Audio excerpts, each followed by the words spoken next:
Hello there and welcome. I'm Talon, a long-time player on Advance Wars by Web. I'm a big fan of the Advance Wars series, of its competitive side in particular, and over the course of the last decade I'd say I've gotten a reasonable handle on how to win matches against other players. Now, since the announcement of Advance Wars Reboot Camp, there's been a huge influx of new players on the site, and I've been noticing a bunch of misconceptions about the ideal way to play the game when facing other players. Now, I'd say this is understandable.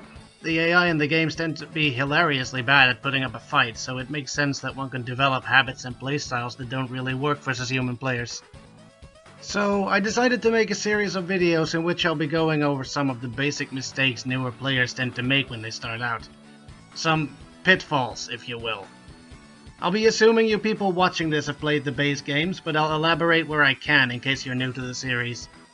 For this video, I plan to keep it fairly simple, then slowly get into more complex topics over the course of the series. Now, as some of you may be aware, the concept of a Pitfalls video, in order to highlight some misconceptions players of a game may have about said game, isn't entirely new. A series like this was previously done by a YouTuber going by the name Mekkah. He made these same type of videos about the Fire Emblem series, and I will be borrowing his style for this one on Advance Wars, as I think it's fairly appropriate for what I'll be discussing here. So shout out to Mekkah. I'll leave a link to his channel in the description in case any of you are curious. Alright then, with the introductions out of the way, let's get started. Number 1. Not building on each base. Something newer players often do is leaving some bases unused in order to build the strongest unit they have the funds for. This seems like it would make sense at first glance. Recons have an easy time dealing with infantry, and tanks dominate both of those. Clearly you want more strong units, even if that means skipping a handful of infantry, right? Well, no, not quite. You see, infantry are the primary units that capture properties, and by capturing those you gain more income. When you have an income advantage, you'll be able to build more powerful units faster, which allows you to overwhelm your opponent much better than by rushing out an early tank. So what this means is that you'll want plenty of infantry to capture cities with. Infantry are pretty fragile though, taking heavy damage from just about any unit in the game, so you can't expect to keep them alive for very long.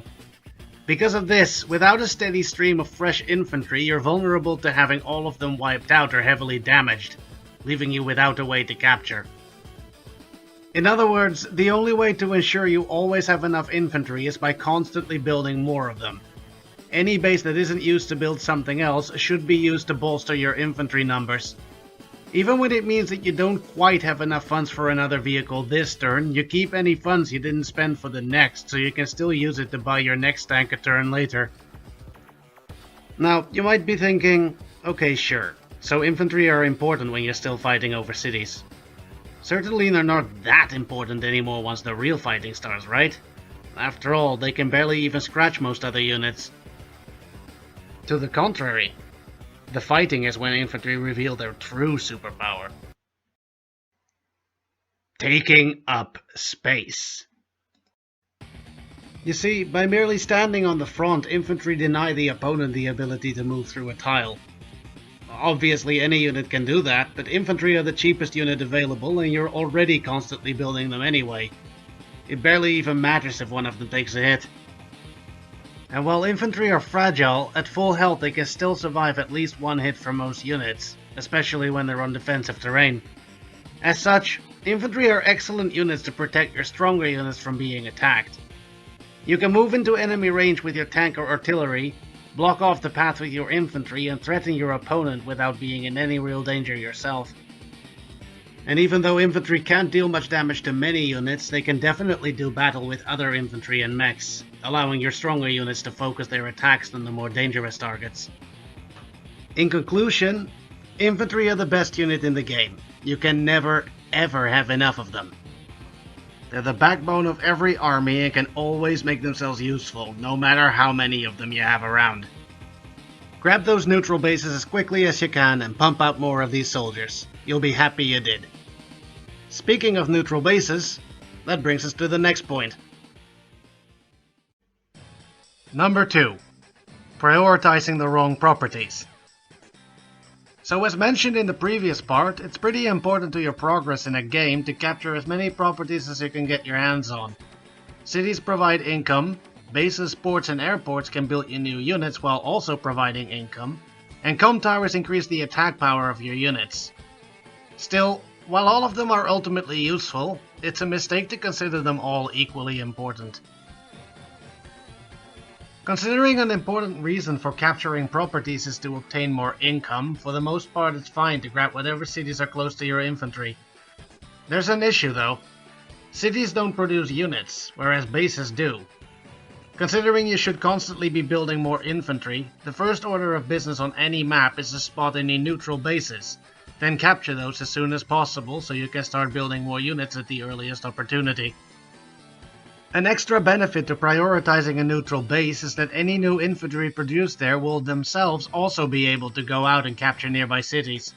So even though it may look like you're setting yourself back on income at first, you're actually speeding up the rate at which you capture properties. As such, there's hardly ever a reason to not make a neutral base your top priority. So since building more units is a good idea, you might then figure that going out to capture ports and airports quickly is of equally high importance. In reality though, you won't need to build air units every turn like you do with infantry, and you definitely won't find yourself spending money on them at all in the earlier turns of a game, making airports less important to obtain immediately. The same goes double for ports. Sea units are highly expensive and generally not worth buying unless you need a black boat to transport your infantry for some reason. Because of this, you can often treat ports and airports just like any other city when you're thinking about what to capture next. Unless you need to start building units on them, there's no real rush. Lastly, there's the comm tower. Now, comm towers increase the damage you deal with all your units by 10%, so they're very good to have securely captured by the time you start fighting the opponent's units. So you'd think you want to grab them quickly, but there's a catch. Comm towers don't provide income, so by prioritizing them over other cities, you end up sacrificing your early income gain, which is likely to slow down your ability to produce vehicles. So deciding when to capture a comm tower is a bit of a balancing act. You'll definitely want it before you start attacking, but ideally you'll also want to delay the capture as long as you can get away with in order to maximize your early game income. All this sets up a nice baseline for when to obtain which properties, but there's one last aspect to discuss here: contested properties. On many maps there's at least a few cities close to the middle that you'll be fighting over with your opponent, and it might be tempting to skip over your early captures to ensure that you capture those cities before your opponent does. In practice, this is often a trap. Here's the thing. By skipping closer properties, you delay your early income, and with that your ability to get out your first tank quickly. Since tanks take practically no damage from infantry, having one in the middle as soon as possible allows you to chase enemy infantry out of the area, and defend your infantry from being harassed by opposing units. The result of that is that the properties you capture will be more secure.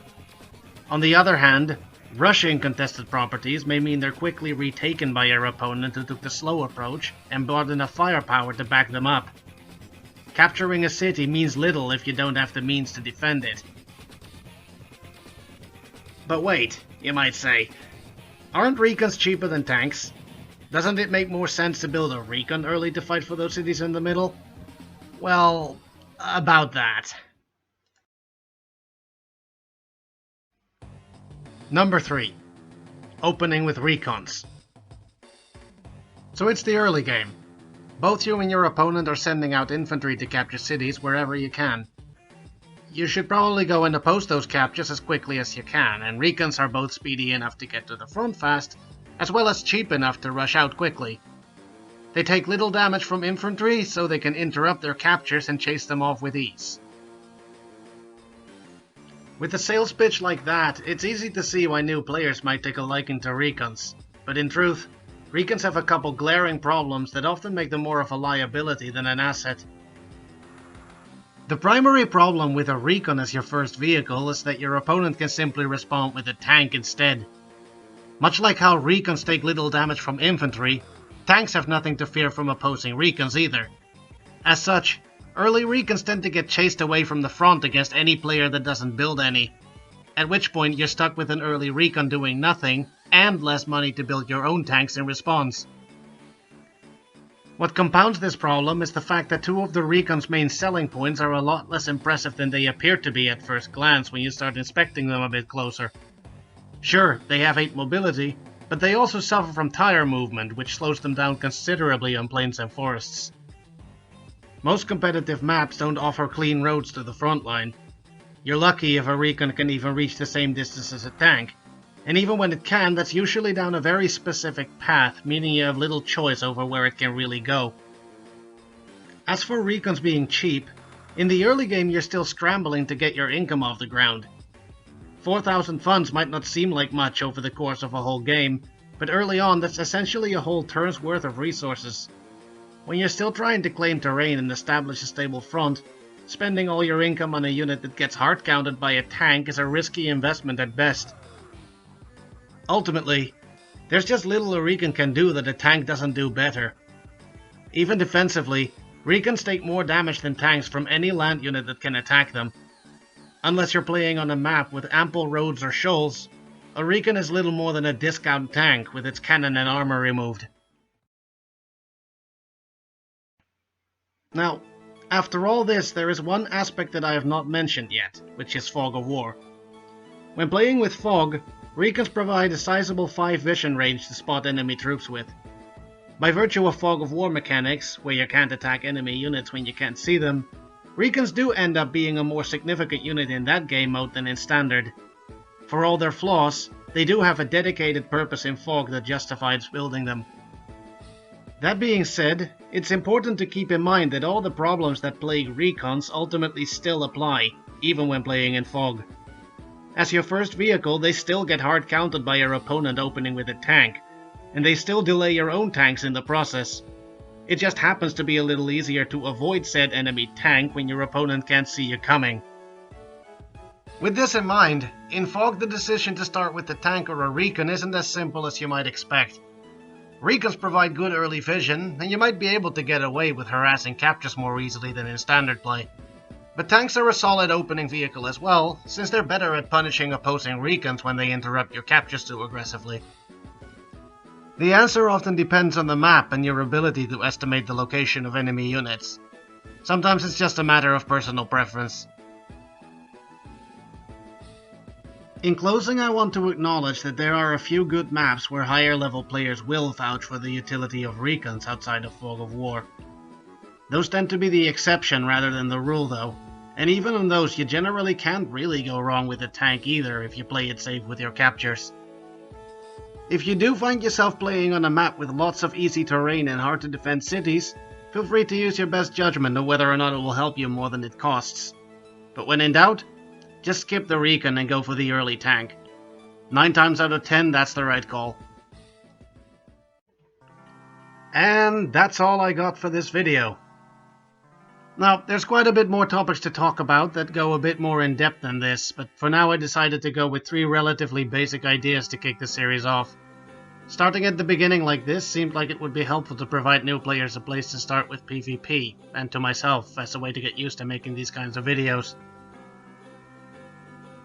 Special thanks to Xmo5, Master of Math, and Lost and Found from the Advanced Wars by Web Discord for providing feedback and helping me get my thoughts in order so I could get started. Thank you all for listening, and I'll see you in the next one.